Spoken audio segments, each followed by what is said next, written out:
Sesungguhnya dari tempat kami ada pemuda-pemuda yang bodoh. Amr bin As bilang begitu. Datang ke negeri kalian yang mana mereka ini tidak berada di dalam agama kami dan tidak juga berada di dalam agama kalian.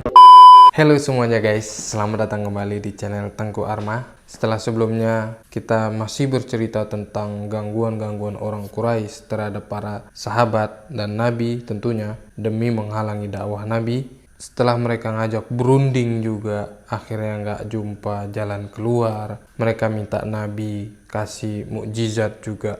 Nabi nggak berikan mukjizat tersebut ya Pak. Setelah mereka minta Nabi berikan mukjizat yang mereka request ya, mukjizat seperti ini, tapi nggak Nabi jabanin gitu kan. Karena kalau seandainya turun mukjizat tersebut dan mereka nggak mengimani, maka mereka bisa diazab, kata Allah Subhanahu wa Ta'ala. Akhirnya mereka balik lagi ke metode awal, lakukan tindasan. Mereka menindas, mereka menzolimi lagi terus gitu kan. Nah, kondisi ini pun makin parah, makin banyak sahabat yang dizolimi.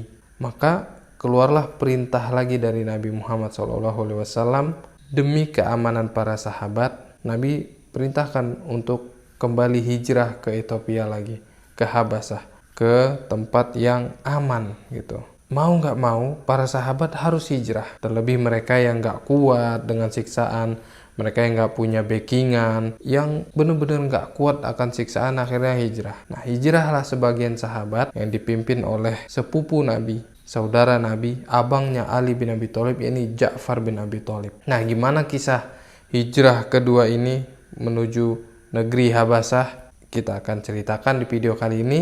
Tapi sebelumnya silahkan like video ini, subscribe channel ini juga, dan share video ini ke teman-teman kita, ke saudara-saudara kita ya. Langsung saja kita masuk ke cerita hari ini. So, hayya nabda'ul kisah.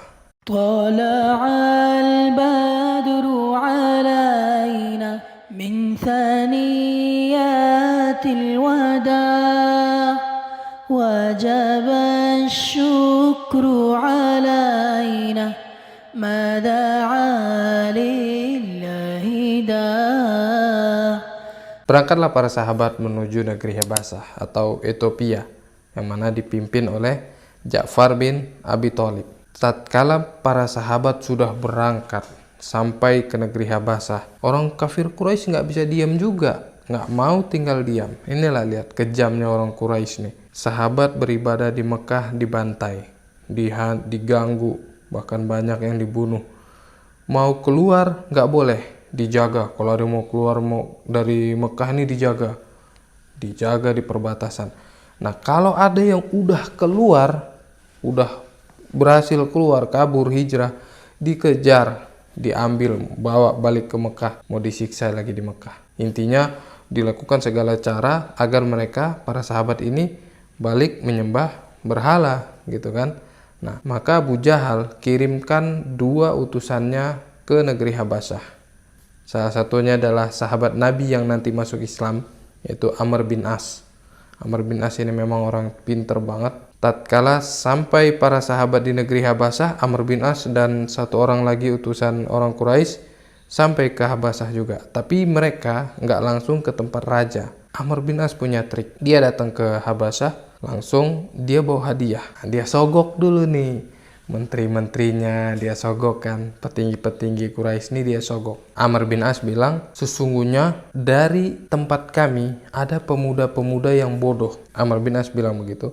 Datang ke negeri kalian yang mana mereka ini tidak berada di dalam agama kami dan tidak juga berada di dalam agama kalian. Nah, dan mereka datang dengan agama baru, kata Amr bin As. Jadi memang benar, realitanya benar kan. Para sahabat itu tidak berada di agamanya orang-orang kafir Quraisy dan tidak juga dia ada di agamanya orang Nasrani. Nah, kemudian Amr bin As tambahin lagi, besok jangan sampai mereka ini ketemu sama raja. Jadi kalian udah sampein duluan nih ke raja. Atau saat aku ngomong ke raja, kalian sampein, iya benar raja. Pokoknya kompori raja gitu, biar raja ini jangan sampai ketemu sama mereka. Pokoknya yakinin apa yang aku sampaikan ke raja, biar raja usir mereka balik. Jadi intinya kami mau jemput mereka.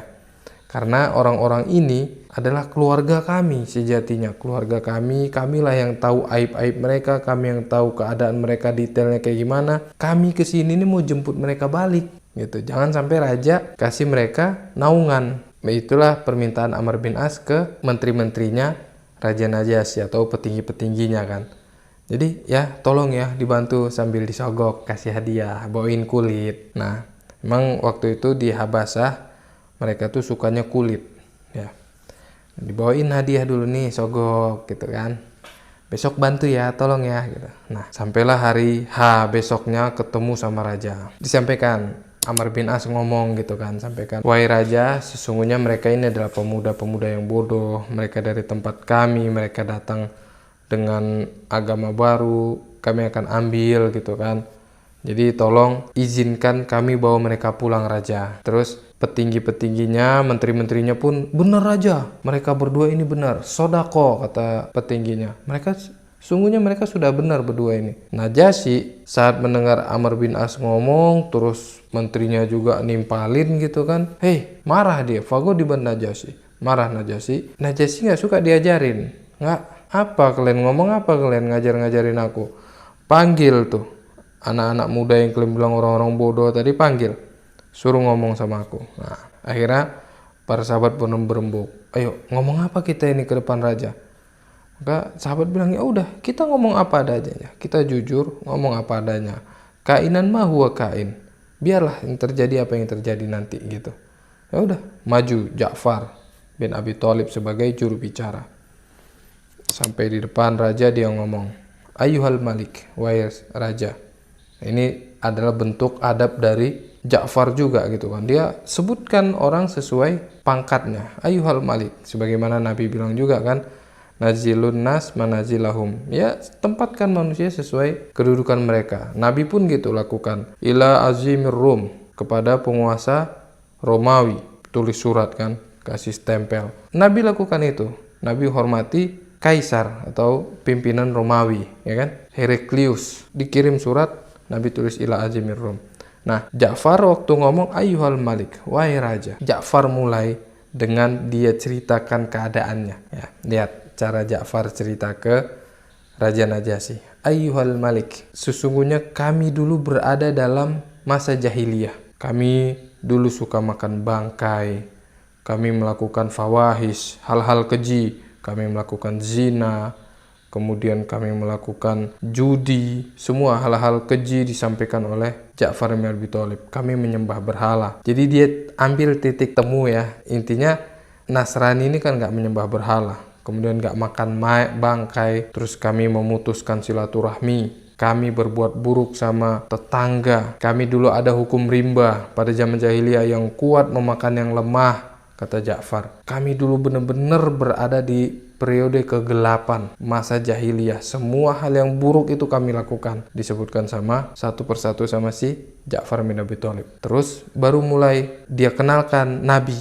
Sampai datang kepada kami seorang Rasul yang mana kami kenal nasabnya. Kami tahu nasab ini orang. Kami tahu akhlaknya. Kami tahu bagaimana amanahnya ini orang. Kami tahu semua, kami kenal A sampai Z ini orang.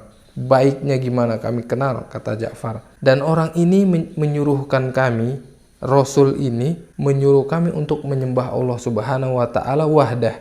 Ini mentauhidkan Allah Subhanahu wa taala. Menyembah Allah hanya kepada Allah aja, tanpa perantara, berhala segala macam, tidak menserikatkan Allah dalam beribadah. Gitu kan. Kemudian memerintahkan kami untuk menyambung silaturahmi, memerintahkan kami untuk berbuat baik kepada tetangga, melarang kami memakan harta anak yatim. Semua disebutkan perintah, sampai dia mengenalkan Islam ke Raja Najasyi, gitu kan. Dirincikan sama Ja'far, semuanya disebutkan. Ini perintah Nabi kami, ini Nabi kami perintahkan ini semua disebutkan sama Ja'far. Kemudian dia mulai masuk sesi curhatnya nih, lihat. Kemudian kaum kami tahu hal ini dan mereka menzolimi kami. Kemudian saat kaum kami melihat kami mengimani Rasul ini, ya, mereka tidak terima dan mereka menzolimi kami. Mereka menyiksa kami, mencaci maki kami, kata Ja'far. Kemudian Rasul ini merintahkan kami untuk hijrah. Maka kami pilih negeri Anda, wahai Raja Najasyi, dan kami tidak pilih raja yang lain. Najasyi pun ya merasakan, wah pintar banget Ja'far juga gitu kan. Kami tidak pilih orang lain, tapi kami pilih kamu wahai Raja Najasyi. Kami senang berada di bawah naunganmu, pertolonganmu ini. Jadi Najasyi pun mulai yakin sama orang-orang muslimin kan, para sahabat. Kemudian Raja Najasyi nanya, apa yang kalian bawa dari agama Allah ini? Maka Ja'far bin Abi Thalib pada saat itu langsung membaca surat Maryam. Kaf, ha, ya, ain, sod. Dibaca sama Ja'far bin Abi Thalib. Lihat pinternya Ja'far, dia nggak baca surat Qul a'udzu birabbin nas atau baca Qul huwallahu ahad, enggak. Tapi dia baca surat Maryam karena kuat korelasinya dengan Raja Najasyi, yang mana mereka walaupun notabene mereka kan Nasrani, walaupun mereka waktu itu sudah menuhankan Nabi Isa, mereka menganggap Isa adalah Tuhan, tapi ini kuat banget surat Maryam ini, ada kisah Isa, kisah Maryam, kisah Zakaria, ini berkaitan erat dengan orang Nasrani gitu kan. Nah, pintarnya Ja'far bin Abi Thalib, cerdasnya Ja'far bin Abi Thalib memilih surat Maryam. Maka Najasyi saat itu langsung setelah mendengar surat Maryam, Najasyi bilang, sesungguhnya yang kalian bawa ini adalah satu sumber dengan apa yang dibawa oleh Musa alaihi salam, kata Najasyi. Kemudian Najasyi bilang ke para menteri-menterinya, balikin dua orang ini, kembalikan dua orang ini, biarkan para sahabat aman di negeriku, kata Najasyi. Akhirnya para sahabat pun mendapatkan pertolongan dan perlindungan Raja Najasyi di negeri Habasah. Nah, Amr bin As waktu itu memang dia oke, gue kalah hari ini, tapi dia tetap nggak terima. Dia bilang sama temannya satu lagi, dia bilang, besok gue balik lagi, gue mau ngomong sama raja, gue punya kartu as. Lihat pinternya Amr bin As ya, gue punya kartu as nih untuk raja ini, dan gue yakin kalau raja dengar ini, habis nih para sahabat nih, orang-orang ini katanya. Habis itu besokannya balik lagi, menghadap raja lagi. Kemudian Raja Amr bin As bilang, Ayuhal Malik, sungguhnya mereka yaquluna fi Isa qaulan azim. Mereka bilang mereka ngomong tentang Isa itu perkataan yang luar biasa loh. Coba raja tanya sendiri, gimana mereka menganggap Isa. Amr bin As ini berarti kan tahu ya, bagaimana Islam memandang Isa, yang mana pasti akan bertentangan dengan apa yang dipandang orang Nasrani saat itu ya. Makanya dia bilang, sungguhnya mereka ngomongin Isa ini beda sama yang kamu percayai selama ini raja. Itu mungkin maksud si Amr bin As kan. Makanya langsung raja bilang, oke, panggil mereka sini, panggil lagi. Langsung saat itu sahabat pun deg-degan kan, nah ini gimana ini, kita ngomong apa ini? Ya udah, jujur aja, omongin apa adanya. Kita omongin apa adanya, biar aja kainan ma huwa kain gitu kan. Terjadilah apa yang terjadi nanti gitu. Akhirnya maju lagi Ja'far. Dan raja to the point. Raja bilang, bagaimana pendapat kalian tentang Isa? Ini kan luar biasa ya. Salah bicara sedikit, wah nyawa taruhannya nih gitu kan. Orang-orang para sahabat nih taruhannya nih. Tapi karena memang ya kita bicara apa adanya gitu. Biar hasilnya nanti Allah yang tentukan. Kita bicara apa adanya, nggak boleh ngada-ngada gitu kan. Akhirnya majulah Ja'far.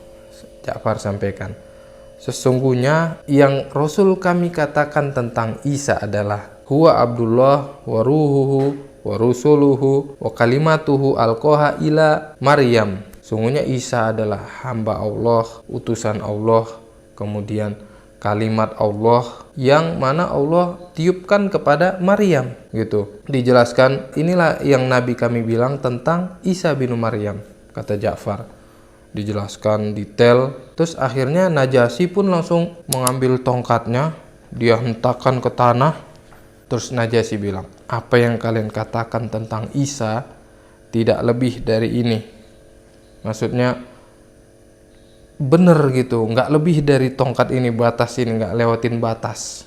Bener kata Raja Najasyi. Dan para menterinya yang dengar itu langsung mereka berdehem-dehem gitu, hei Raja gitu. Dan Najasyi bilang, walaupun kalian wallah ini benar yang dibilang para orang-orang dari Mekah ini gitu kan. Akhirnya ya udah, selamat, udah kalian, aku akan menjaga kalian bersenanglah di bawah naunganku, berlindunganku gitu.